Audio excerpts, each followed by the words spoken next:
साहेब में सदगुरु कबीर साहेब का सिद्धांत अनादि अखंड और द्वितीय एक महाचेतन सत्पुरुष परमात्मा है। उसके अतिरिक्त अन्य पदार्थ आदि है। वह महाचेतन सत्पुरुष परमात्मा प्रकृति, जीव, ईश्वर, ब्रह्म ज्योति, अनहद आदि 52 अक्षर आदि से परे है। उनको सार शब्द, सतनाम, नियक्षर और आदि नाम से भी कहा जाता है। समस्त पदार्थों का विचरण इस प्रकार है कि प्रकृति 2 प्रकार की है, स्थूल शरीर और सूक्ष्म शरीर।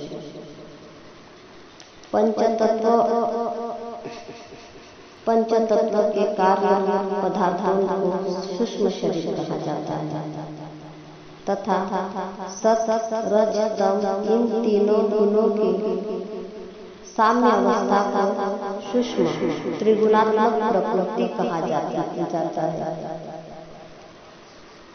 स्थूल सूक्ष्म कारण ये 3 शरीर, जागृत, स्वप्न, सुषुप्ति ये 3 अवस्थाएं हैं।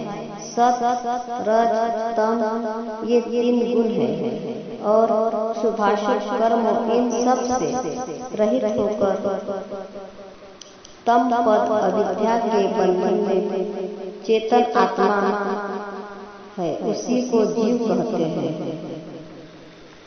प्रकृति और प्रकृति के कार्य में संपूर्ण जड़ पदार्थ को क्षर यानी नाशवान कहते हैं तथा अक्षर अविनाशी चेतन आत्मा को कहते हैं।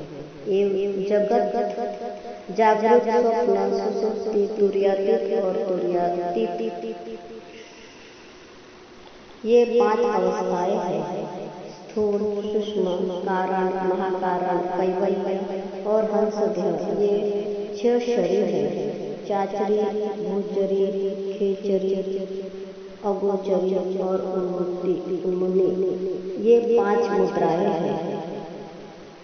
निरंजन, ओमकार, सोहम, शक्ति, ज्योति, रंकार ये 5 ब्रह्म हैं तथा 52 अक्षर वर्णात्मक पिंड अक्षर और शंख, अनाद, बाणी, सितारा, बांसुरी, गज, मेल, सोहम, ओहम, रंकार आदि सब ध्वनात्मक ब्रह्मांडी शब्द है। वह ब्रह्मांड के अनंत ही दिव्य ज्योति का प्रकाश है, जिसे योगी जन ज्योतिमय ब्रह्म कहते हैं और उसी की प्राप्ति के लिए प्राणायाम योगा करते रहते हैं। इन सब जड़ पदार्थों को ही प्रकृति और शर माया कहते हैं। चेतन आत्मा ब्रह्म ही अक्षर है और उस चेतन आत्मा ब्रह्म के परे महाचेतन सत्पुरुष परमात्मा ही परम अक्षर अक्षर है।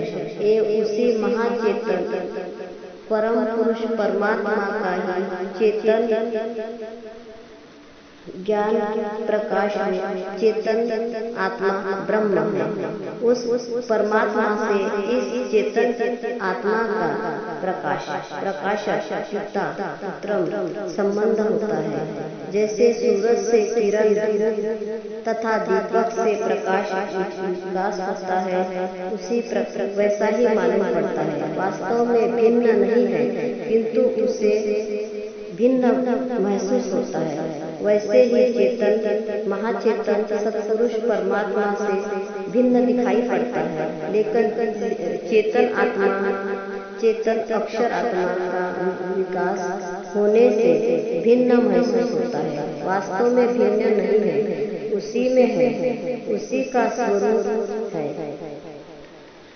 चेतन अक्षर आत्मा महाचेतन परम पुरुष परमात्मा से निकला हुआ चेतन प्रकाश रूप वंश है। महाचेतन परम प्रभु परमात्मा उसका प्रकाशक वंशी परम पिता है।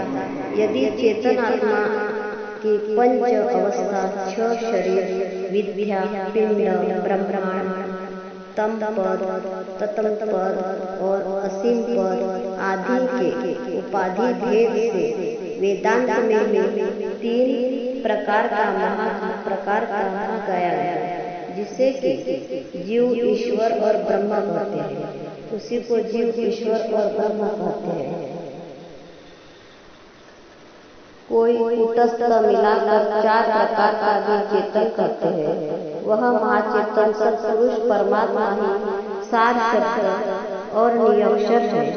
एवं महाचेतन सत्पुरुष परमात्मा ही सार शब्द निरक्षर अपने आत्मा स्वरूप ज्ञान द्वारा ही जानकर प्राप्त होता है।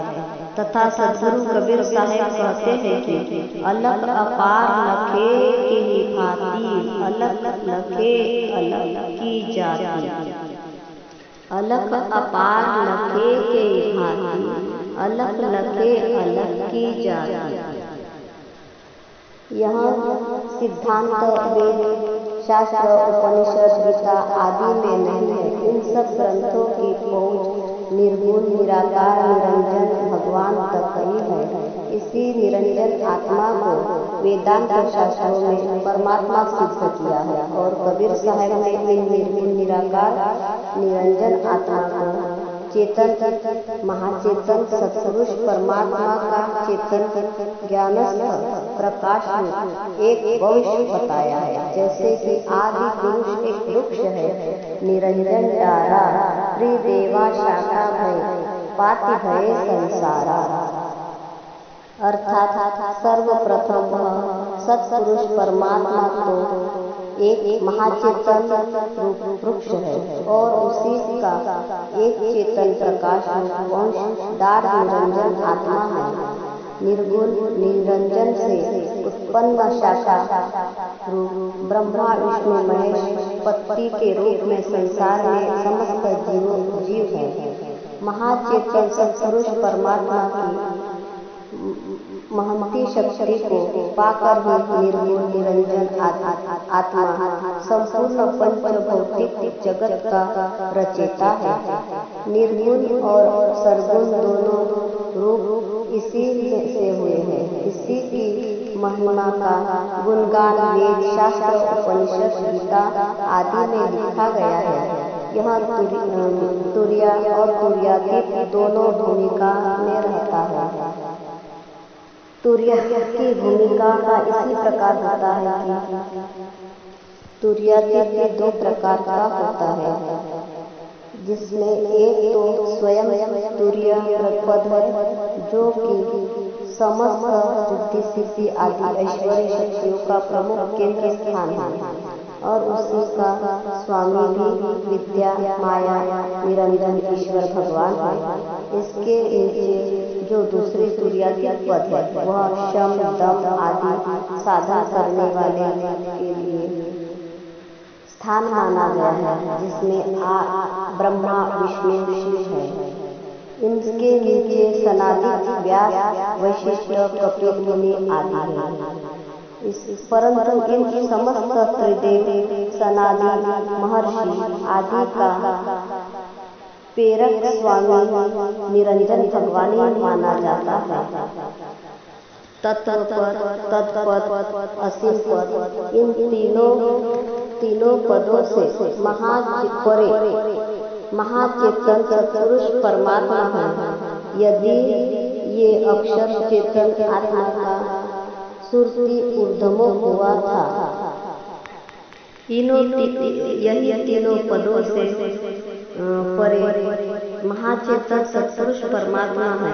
यही से अक्षर चेतन आत्मा का लक्ष्य सुरति जो ऊर्ध्वमुख हुई है, वही अपने स्वरूप को भूलकर मनोमय दशा में, तसी पद में, तत्व पद में रचना कर बंधन में पड़ गई। इसी को कहते हैं कि हंसा तो सबल था, हल्की थी तिल चाल, रंग रंग रहा अपने ही रंगदार।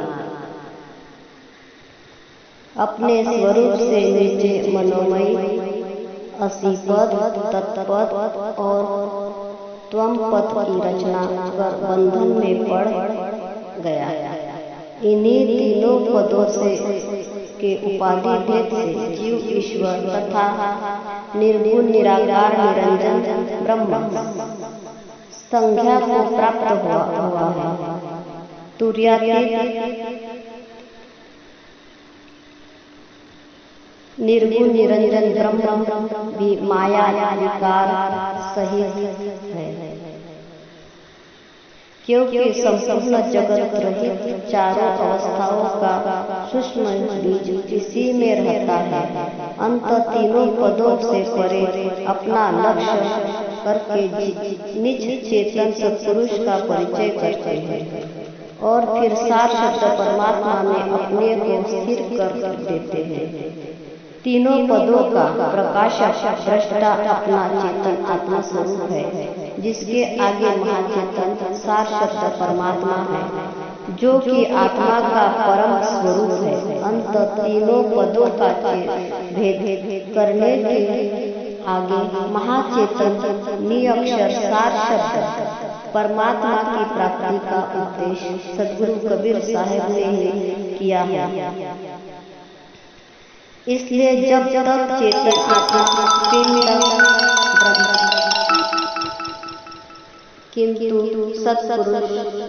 सद्गुरु कबीर साहब का उपदेश सर्वगुण निर्गुण दोनों से परे महाचेतन सत्पुरुष परमात्मा की प्राप्ति का है, क्योंकि चेतन आत्मा उसी महाचेतन सत्पुरुष परमात्मा की चेतन ज्ञान प्रकाश अंश है।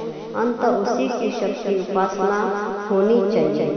उसकी भक्ति उपासना में योग प्राणायाम यज्ञ हवन जप तप ओम सोहम ग्रहणकार ज्योति पिंड ब्रह्मांडी आदि साधन की आवश्यकता नहीं है, क्योंकि यह साधन प्रकृति क्षयमय है।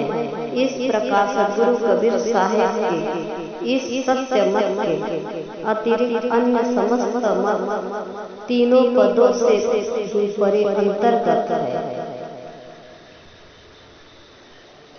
दैत्य विशिष्ट दैत्य आदि अनेकों ही मत पंथ तीनों पदों के ही अंतर्गत चक्कर खाते हैं, उन्हीं का अनेक प्रकार से प्रतिपालन करते हैं।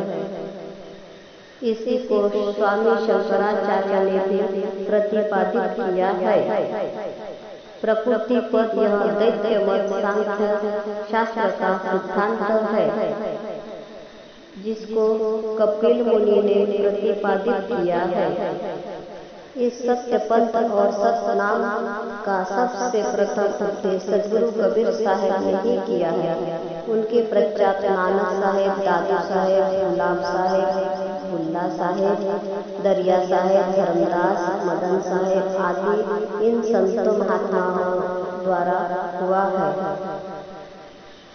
उन सब ने सद्गुरु कबीर साहब की वाणी का अध्ययन करके अपनी वाणी में अनुकरण किया है, किंतु वे महात्मागण स्वयं सार शब्द सतनाम के भेदी ज्ञात एवं होकर अभ्यास किया हुआ सद्गुरु का ही अभ्यास सद्गुरु कबीर साहब का ही अध्ययन शास्त्र का अध्ययन करते हुए उन्होंने अपने जीवन में उन्हीं कबीर साहब की ही वाणी को अपने जीवन में उतार कर यही अभ्यास करते हुए जीवों को जागरूक किया है।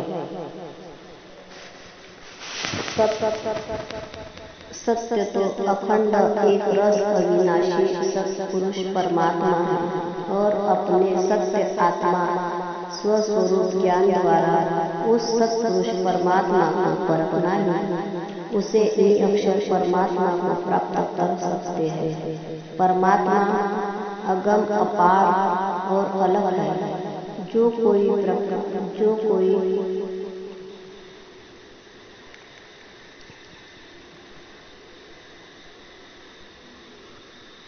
शब्द सब कोई कहे वह तो शब्द विदेह, जिभ्या पर आवे नहीं निरपरख कर ले। देह देही विदेही अकह सत्पुरुष परमात्मा के मिलने का उपदेश। सदगुरु कबीर साहब फरमाते हैं कि जब तक जीवात्मा सार शब्द सत्पुरुष परमात्मा को न पावेगा तब तक मुक्ति नहीं हो सकती। साहेब बंदगी।